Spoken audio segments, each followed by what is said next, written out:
Desde que amanece, nos es imposible no escuchar a alguien hablar, ya sea en la televisión, en la radio, en nuestros teléfonos. Es más, inclusive ustedes me están escuchando hablar ahora mismo. Pero, ¿ustedes creen que todos hablamos así? Es decir, de forma clara y fluida. No, la realidad es que no.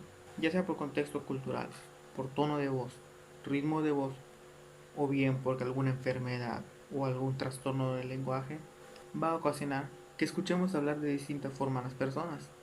Hablando un poco más acerca de los trastornos del lenguaje, en esta ocasión vamos a hablar de tres en específico.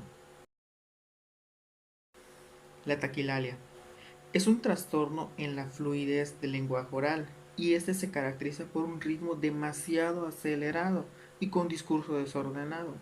Esto se da a través de una descoordinación entre el pensamiento y la capacidad de los órganos encargados del procesamiento del lenguaje o de la producción del lenguaje. Es decir, hablamos más rápido de lo que podemos pensar. Y existen diversos síntomas para poder identificarlo.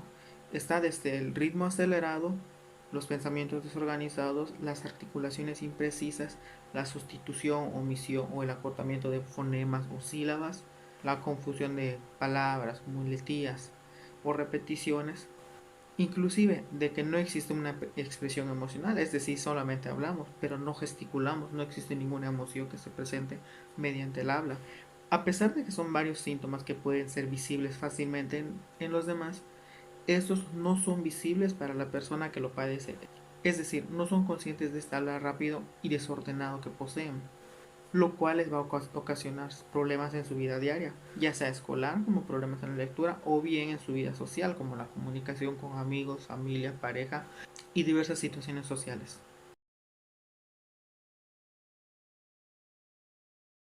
Por otro lado, tenemos la bradilalia. Esta también es una anomalía en la articulación y también afecta el ritmo y la fluidez del habla, solo que a diferencia de la taquilalia, esta se caracteriza por una emisión demasiado lenta y esta misma produce mutismo temporal o alargamiento en algunos fonemas. Este mayormente se observa en enfermedades nerviosas o patologías del cerebro como tal. También es notorio en personas con retraso mental, síndrome de Down, personas que padecen algún tipo de diabetes muy avanzado, personas que han acontecido de algún accidente cerebrovascular o bien si estos consumen algún medicamento que tienen alguna afectación del sistema nervioso.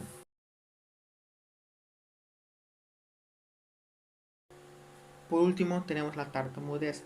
Este es un trastorno del ritmo en el cual la fluidez del lenguaje se ve interrumpida por espasmos, aunque también es muy importante diferenciarla de la tartamudez fisiológica, la cual se va a dar en los niños que aún están adquiriendo el proceso del lenguaje, y su diferencia es que en la tartamudez como tal se da porque existen espasmos musculares.